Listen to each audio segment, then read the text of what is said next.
আল্লাহ নবী রাহমাতুল লিল আলামিন আমাদেরকে জানায় দেয় যে এই লোকটা সব থেকে ছোট জান্নাতের মালিক হবে। 10 দুনিয়া সমপরিমাণ একটা জান্নাতের মালিক আল্লাহ তাকে বানায়া দিবে। কয় দুনিয়া? এই 10 দুনিয়ার কথা শোনার সঙ্গে সঙ্গে যারা কাফির বেদিন ধর্মত্যাগী নাস্তিক মুরতাদ তাদের মাথার মধ্যে প্রভাব পড়ে গেল, ইনি আল্লাহ রাব্বুল আলামিন 10 দুনিয়া সমপরিমাণ একটা ছোট্ট জান্নাত যদি একজন মানুষের আমলনামার মধ্যে দিয়ে দেয়, তাহলে লক্ষ লক্ষ কোটি কোটি মানুষ জান্নাতে যাবে। এই এতগুলো মানুষের জান্নাত আল্লাহ কিভাবে বরাদ্দ করবে? এত জায়গা কই আল্লাহ? বুঝেন নাই? আল্লাহর এত জায়গা কই যে 10 দুনিয়ার সমপরিমাণ একটা জান্নাত একজনকে দিবে। সব থেকে ছোট জান্নাত যে পাবে। হ্যাঁ, এই বেদিনেরা মাথাগুলো নষ্ট হয়ে গেছে। না না না, এটা কোনোদিনের জন্য সম্ভব না। একজন মানুষকে 10 দুনিয়ার সমপরিমাণ যদি জান্নাত দেওয়া হয়, তাহলে আল্লাহ রাব্বুল আলামিনের খাজানা সব ফুরায়া যাবে। সবাইকে আর জান্নাত দিতে পারবে না। এগুলো ইহুদি মাসালা যারা আছে তারাই গবেষণা করত। পরে তারা চিন্তা করলো, যেহেতু আল্লাহ ঘোষণা করেছে, নিশ্চয়ই কোনো রহস্য আছে না নাই? নিশ্চয়ই কোনো রহস্য আছে। আসমানের একটা তারকা নিয়ে তারা গবেষণা শুরু করলো যে এই দুনিয়ার জমিন থেকে আসমানের সবার উপরে যে তারকাটা, সেই তারকাটা কত দূর আছে তারা গবেষণা শুরু করলো। একটা তারকা জমিন থেকে কত দূরে দেখা যায়, এই তারকাটা কত দূর হতে পারে, কতটুকু জায়গা নাই জমিনের থেকে আসমান পর্যন্ত হতে পারে, তারা একটা গবেষণা করতেছে যে আমরা যেহেতু 10 দুনিয়ার একটা জান্নাত একজনকে দিবি, সব থেকে ছোট জান্নাত, তাহলে এত জায়গা কোথায়? তারা গবেষণা শুরু করলো।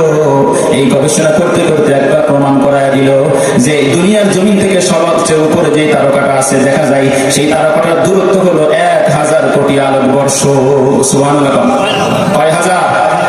1000 কোটি আলোকবর্ষ দূরে দুনিয়ার জমিন থেকে ওই তারকাটা। এখন সবার মাথার মধ্যে ঘুরনো শুরু হয়ে গেল, 1000 কোটি আলোকবর্ষ দূরে, এত দূর।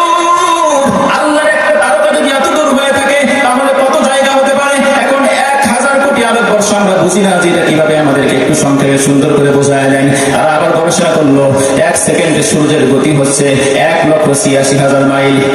কত?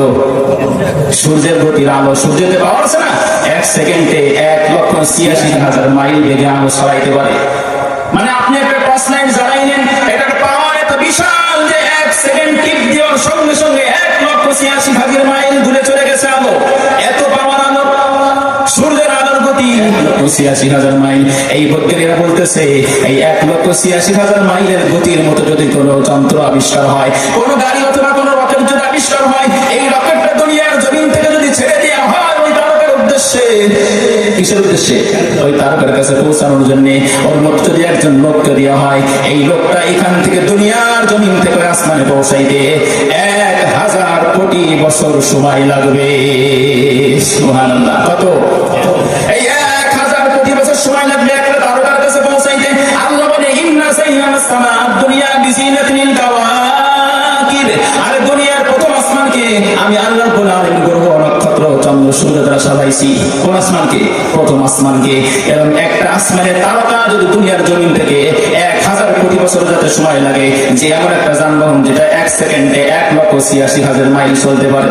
বুঝছেন আপনারা? আপনারা কি বুঝতে পারছেন? যেই গতি 1,86,000 মাইল সেকেন্ডে, এরকম একটা যানবাহন দুনিয়ার জমিন থেকে ছেড়ে দিলে 1000 কোটি বছর সময় লাগবে ওই তারকার কাছে পৌঁছাইতে। আর গবেষণা করে বলতেছে, এ মুসলমান, তোমাদের আল্লাহ যে কথা বলেছে, যাকে ছোট্ট একটা জান্নাত দেওয়া হবে, 10 দুনিয়ার সমপরিমাণ জান্নাত দেওয়া হবে। তবে আমরা গবেষণা করে যেটা পেয়ে গেলাম, আমরা চিন্তা করলাম শুধু 10 দুনিয়া নয়, যদি 10,000 অথবা 10 লক্ষ অথবা 10 কোটি দুনিয়ার সমপরিমাণ জান্নাত আল্লাহ দিয়ে দেয়, তারপরও আল্লাহর খাজানায় অফুরন্ত, এটা কোনোদিনের জন্য কমে যাবে না। বুঝতে পারছেন? আপনি কোথায় থাকবেন? ফি জান্নাতিন আলিয়া।